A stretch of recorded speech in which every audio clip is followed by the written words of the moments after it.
On August 6, 2016, an icon passed away. The world-renowned natural herbalist, pathologist, biochemist, and healer Alfredo Darrington Bauman, better known as Dr. Sebi, died of pneumonia while in police custody. Since then, his death has been shrouded in mystery. People are asking, how did the man that claimed to have cured all diseases die from pneumonia? Did Dr. Sebi actually eat the prison food? Why was no bail set for Dr. Sebi? How come his imprisonment was only known in South and Central America via the internet? Why was there no official autopsy report disclosed? And then of course the million-dollar question, why was Dr. Sebi walking around Honduras with $30,000 on him? Some people may point out that there has been over 50 holistic doctors that have died in the past year. And what makes Dr. Sebi so special? Well, unlike other holistic doctors, Dr. Sebi is the only holistic doctor that got arrested and went to the Supreme Court because he claimed that he had cured his patients of sickle cell, herpes, diabetes, lupus, blindness, and even AIDS. But after bringing forth diagnostic sheets and 77 of his patients, Dr. Sebi eventually won the case. Some people may say, well, if there was a conspiracy to kill Dr. Sebi, why did they wait so long? They could have killed him a long time ago. Well, when you think of the elites or the powers that be, just think of the movie Saw, where the serial killer could easily kill his victims, but instead he plays with them.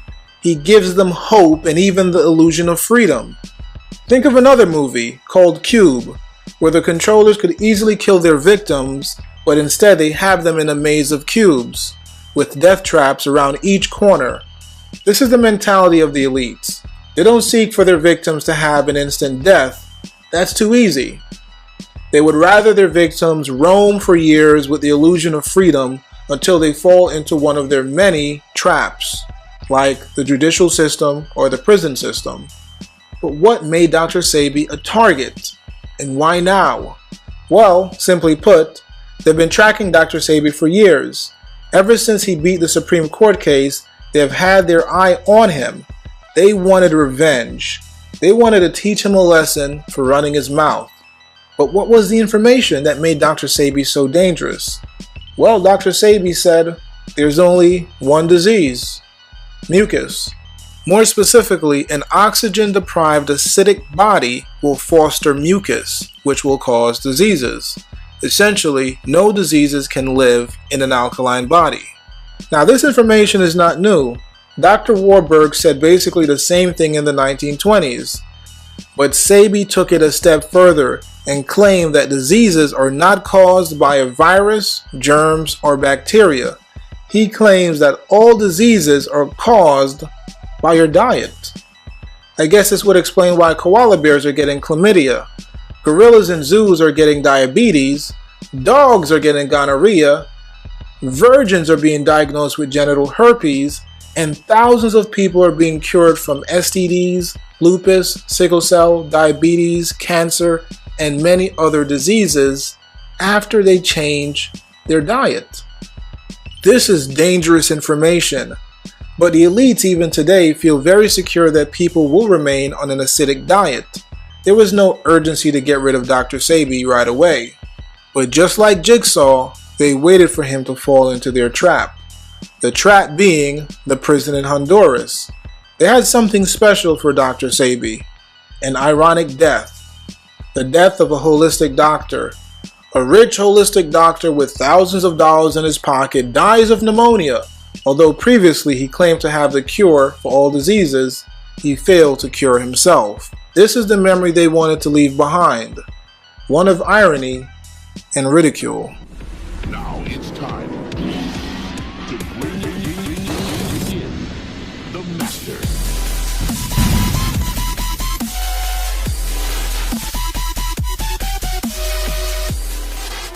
Now let's take a look at what happened to Dr. Sebi. Now there's a couple of bullet points that I want to discuss. The first is, who is Dr. Sebi? How he cured AIDS, the remedy for all diseases, the boogeyman, what to eat, memorable quotes, self-control and rhetoric of a simp, where I disagree with the doctor, the haters, why they killed Dr. Sebi, and lastly, my final thoughts. Now let's take a look at who is Dr. Sebi. Dr. Sebi was born Alfredo Darrington Baumann in Honduras in 1933, and he learned the craft of herbal healing from his grandmother. Sebi later studied with a Mexican herbalist and began a line of products dubbed Cell Food. Dr. Sebi was admitted into an insane asylum in New Jersey in 1961 for schizophrenia and paranoia. At age 30, Dr. Sebi had diabetes. He was impotent, he was asthmatic, and he wore glasses. After going to many medical institutions, he went to a Mexican who told him he was dying and he needed to stop eating. He recommended that Dr. Sebi fast for 90 days. After the 90-day fast, Dr. Sebi claimed he was no longer impotent, asthmatic, diabetic, or needed to use his glasses. Dr. Sebi originally worked as a sea merchant and then a steam engineer. However, in 1980, he decided to quit and practice medicine full-time. In 1987, Dr. Sebi advertised in the Village Voice, the Amsterdam News, and the New York Post that he has cured impotence, herpes, diabetes, sickle cell, blindness, cancer, lupus, and AIDS, among other diseases. On February 10th of 1987, Dr. Sebi was arrested and charged with practicing medicine without a license. Dr. Sebi claimed the state was unprepared to defend itself. The past 2,781 cases before him lost, but he eventually won. He had diagnostic sheets that came from their institutions which proved his patients eventually no longer had their disease. The judge said he had to bring one of every patient he had cured. He was supposed to take 9, but instead he brought 77 of his patients who were cured. After being found not guilty, Dr. Sebi went on to expand his brand, do lectures, and has treated several high-profile individuals, including the late Michael Jackson and the late Lisa Left Eye Lopez of TLC. In this section, we're going to talk about how Dr. Sebi cured AIDS. Dr. Sebi claims he has created compounds to cleanse the cells. These compounds are made of phosphates, carbonates, iodides, and bromides. In addition to these compounds, he changes the person's diet by removing meat, lactose, starches, carbonic acid, and uric acid. This removes mucus buildup and creates an alkaline environment which no disease can survive in. According to Dr. Sebi, a person with AIDS is basically someone with mucus in the lymphatic system, skin, and blood. By removing the mucus, the person is cured of AIDS. Now in this section, let's talk about what Dr. Sebi claims is the remedy for all diseases. Now again, according to Dr. Sebi, all diseases are caused by mucus. There's also been times where he has been quoted saying there's only one disease: mucus. Now when you listen to his lectures, Dr. Sebi goes into more detail and says that all diseases are created from an acidic condition. In other words, your body has an acidic environment instead of an alkaline one. An acidic environment in conjunction with oxygen deprivation and mucus buildup gives the person the disease. Depending on where in the body the mucus is determines the name given to the disease. For example, if someone has sinusitis, mucus is blocking the nasal passage. When a person has bronchitis, mucus is blocking the bronchial tubes. When someone has AIDS, mucus is in the lymphatic system, skin, and blood. Dr. Sebi concluded that by cleansing the body of mucus and creating an alkaline environment, all diseases can be cured. So what is the boogeyman? These boogeymen are germs, viruses, and bacteria. According to the book Nutricide, bacteria of all types are generally present in the body at all times. So-called contagious bacteria are found in people without diseases as well as those with diseases. Bacteria increases in numbers when they have fermented or constipated food supply of uneliminated waste or dead cells. Some people will ask, if disease are caused by your diet, then what causes warts, bumps, blisters, etc.? This is caused by the body trying to get rid of waste and dead cells. This is called a cleansing process or healing crisis. Europeans call this a disease or STD. Europeans label the garbage disposal action of bacteria as the disease instead of the cause of waste accumulation as the disease. They therefore treat the bacteria instead of eliminating the waste. The fear of germs, catching a cold, infections, STDs, are superstitions, terrorism created for the body by the elites, boogeymen for the uninformed. The elites have previously classified cancer, asthma, and pneumonia as contagious and later removed it from the contagious disease list. Lies change, but the truth never changes. Let's look at some studies. At the end of World War II, the US Naval had several STD-infected people have sexual intercourse with non-infected people. The STD-infected people did not infect those without. Then we have the Rockefeller Institute, who sponsored Dr. Noguchi's experiment whereby he had contagious infected people attempt to infect others.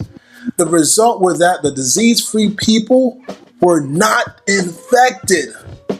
You see, some of you so-called blacks who claim you're against white supremacy actually love white supremacy. You love the lies, you love the illusions, you will defend it to the death. I'm unsubscribing. You're an agent. You're advocating unprotected sex. Nope, not an agent, not advocating unprotected sex, but this is the truth. What do you think the Tuskegee syphilis experiment was about? An unsuccessful attempt by the elites to spread the disease amongst blacks. Prove me wrong. Prove to me that STDs are contagious. Send me the documents and sources. I did my research. Let's talk about it. Here we have Discover magazine, which says we know, for example, that gonorrhea came from cattle to humans. Syphilis also came to humans from cattle or sheep many centuries ago, possibly sexually. Keyword possibly, but most likely it was transmitted by eating the sick animals. People, we have to think. Then we have historically David Livingstone, an invader of Africa, who noted that Europeans with syphilis could not sexually transmit the disease to Africans. Whoa! Whoa! But hey, what do I know? I'm just a YouTuber. Keep listening to your doctors with degrees. Keep taking the drugs they prescribe. Keep taking your vaccinations, or the boogeyman will get you. So in this section, we're going to talk about what to eat. Now remember, we stated before that the diet that you have will increase or decrease your chance in getting a disease. Now, although eating alkaline foods are recommended, everything you eat doesn't have to be alkaline. You can eat some acidic foods. The healthiest alkaline to acid ratio is 4:1, or 80% alkaline and 20% acidic. This ratio gives optimum health and protection against diseases. Also, keep in mind that just like sugar is turned into fat, excess animal or vegetable protein is also converted into fat and stored in the body. Now let's take a look at some categories of information you need to master in order to have optimum health. The first category we need to review is acidic versus alkaline foods. The second is the best food combinations. Third is a list of healthy food alternatives. And fourth is a list of ingredients to avoid. Now generally, alkaline forming foods include most fruits, vegetables, peas, beans, lentils, spices, herbs, etc. Here are some examples of alkalizing foods. Now generally, acid forming foods include meat, eggs, and grains. Here are some examples of acidifying foods. Now let's take a look at some of the best or correct food combinations. For optimal health, one should never mix starches with meat. For example, bread sandwich and hamburger. Ideally, animal protein or vegetable protein should not be mixed with carbohydrates. Next up, we have one should never mix sugar with starches, fruits, or proteins. Next up, we have one should never mix oil with starches or meats. For example, fried potatoes or fried meats. This is because the digestive system only receives one signal at a time. Once the fried food enters the stomach, the brain receives the signal to digest oil. After the breakdown of the oil, the digestive fluids must switch to an alkaline or acid fluid to break down the starch or meat. However, while the oil was being broken down, the starch or meat became fermented or rotten, which creates toxins and destroys your health. Next up, we have one should never mix sweet fruits with green fruits, or sweet fruits and grains. For example, mangoes and cucumbers, or strawberry and rice. Now let's look at a list of healthy substitutes for junk foods.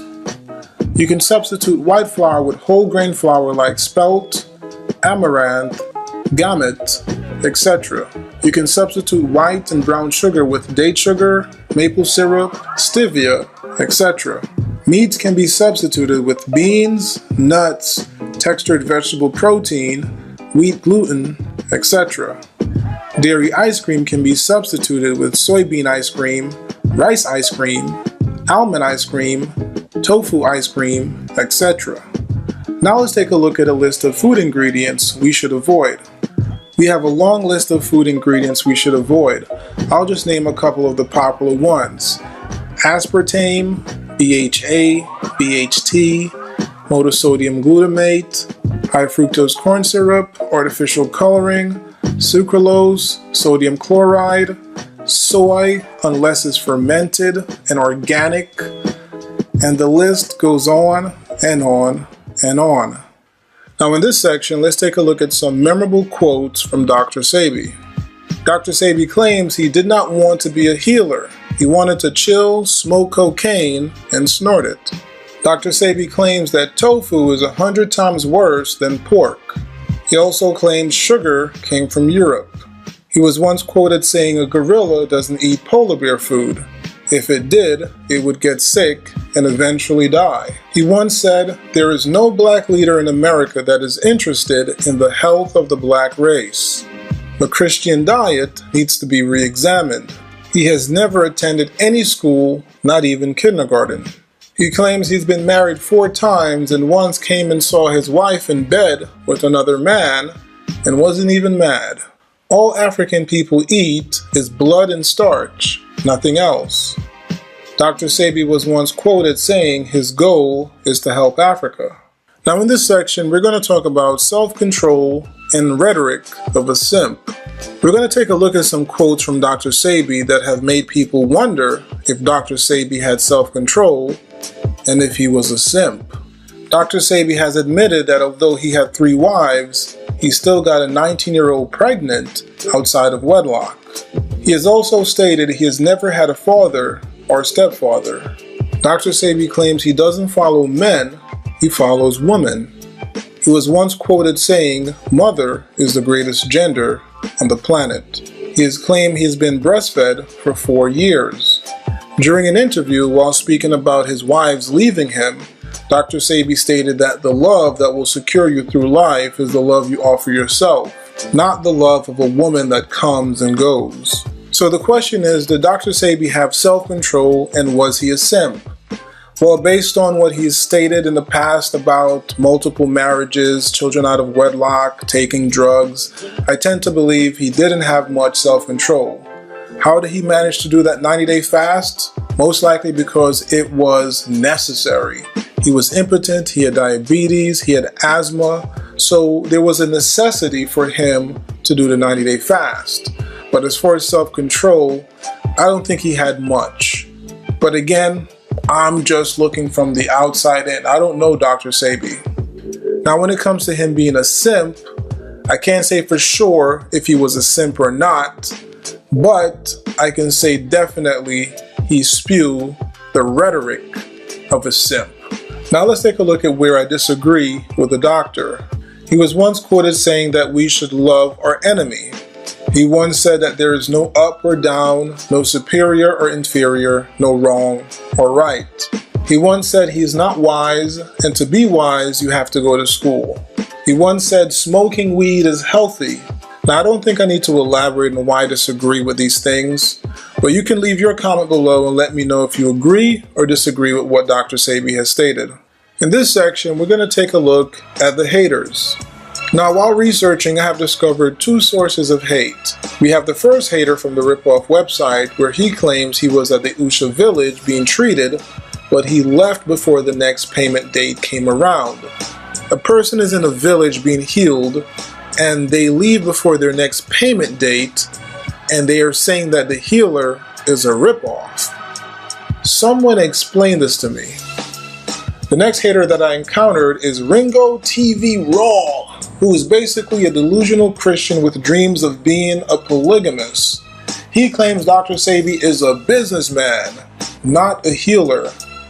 Although Dr. Sebi brought forth 77 of his patients during his Supreme Court case, which helped him get the not guilty verdict. But hey, who needs facts when you could just create sensationalized titles to try and get views? Pathetic. You guys can check out these haters and leave a comment below and let me know what you think. So now let's take a look at why they killed Dr. Sebi. According to Dr. Sebi's friend, Dr. Sebi was set up. He was given bad legal advice stating he could carry more than $10,000 on him as long as he states it to the authorities. He did just that and still got arrested for money laundering. In addition, there was never a bail set for Dr. Sebi, so we can conclude that they had no intentions of letting him free. He was given prison food, which I believe he ate because he thought that he would be released at some point and then have the ability to do a detox and cleanse his system. His family did try to get him out of prison to no avail. Although his imprisonment was censored from North America, even if it wasn't, I doubt anyone could do anything to get him out. I do not believe he committed suicide. I do not believe he had pneumonia. I believe he was misdiagnosed and poisoned, which would explain why there is no official autopsy report. Now the big question is, why? Well, Dr. Sebi had enemies in Honduras, in the medical industry, in the FBI, and others. At the end of the day, they killed Dr. Sebi because they wanted revenge. They wanted to make an example of the doctor. Dying from complications of pneumonia is the cover story they decided to use for the murder of Dr. Sebi. Now let's take a look at my final thoughts. The idea that curing a disease is so simple shocks a lot of people. We've been taught for so long that life is so complex that we've been looking for complex solutions for simple problems. Leonardo da Vinci once said, "Simplicity is the ultimate sophistication." Back in the 1800s, we had homeopathic doctors and allopathic doctors to choose from. The allopathic doctors call their approach heroic medicine. They believe that the physician must aggressively drive disease from the body. The allopaths had three techniques. They bled the body, they gave toxic chemicals in an attempt to displace the original disease, or they used surgery, which was a brutal procedure before anesthesia and infection control. The empiric healers, or the homeopathic doctors, believe that one should stimulate the body's defenses so it can heal itself. Instead of toxic minerals, they used vegetable products and herbs. Unfortunately, people like Carnegie, J.P. Morgan, and Rockefeller saw there was money to be made, and so they transformed medicine into an industry and supported the money-making surgery, radiation, and synthetic drugs on the side of the allopathic doctors. Profit and greed is what it boils down to. They did the same thing with the car industry. Today we're still using 200-year-old technology. We can look at Nikola Tesla. He had inventions for free energy and wireless electricity. But instead the banksters suppress his inventions and charge for energy. This is similar to what they have done to the human body. Instead of using free medicine that nature provides, they create synthetic chemicals based on natural herbs that they patent and then charge you for. It comes to a point where they have run out of diseases, so now they're creating synthetic viruses. There is no new diseases unless it's created. Dr. Sebi once said that most of his clients are white. I know many blacks feel that whites fear genetic annihilation, but I beg to differ. With all due respect to the late Francis Cress Welsing, I have to disagree that whites fear being wiped out, especially the elites. Families like the Rothschilds and Rockefeller don't fear genetic annihilation by way of interracial marriage. Before anyone in that bloodline marries an outsider, they would be killed. Currently, whites are generally more healthy than black Americans because they can afford a more healthy lifestyle, and their neighborhoods are not surrounded by Kennedy Fried Chicken and so many fast food restaurants. You would be hard pressed to find any healthy food alternatives in a supermarket in a black neighborhood because the owners refuse to order these healthy food alternatives because they are too expensive and they know their black customers won't buy it. Essentially, black Americans buy their food based on the cost and not the quality of the product. And although this is mostly because of poverty, There also is a toxic mentality that if someone is eating healthy, they're eating white. But if someone is eating soul food, they're eating black. So before anyone talks about the theory of whites fearing genetic annihilation by way of a black dick, we must first focus on the fact of black nutricide, the nutritional destruction of the black race. If it wasn't for whites, there would be no vegan movement or manufacturing and distribution of vegan products worldwide. Truth be told, this toxic diet that most of us are raised on was created for the hybrids, for those in the royal families. This acidic diet is for people that can eat anything: glass, rocks, sand. It's not for the average human. Dr. Sebi once said that you can't feed a polar bear what you feed a gorilla, or you will die. We're not all humans. We don't all bleed blood. All non-blacks seem to have a strong hold on technology, corporations, manufacturing, and distribution. Non-blacks have no interest in cures, only the profit that is generated from medical treatments. Perhaps Black Americans, this is an opportunity to conquer uncharted territory and be the authority figures on healing and producing cures. Perhaps this is your calling, to be the ones to use nature and heal the world. Thanks for watching. Be sure to share, like, subscribe, and until next time, this is Conspiracy Dude.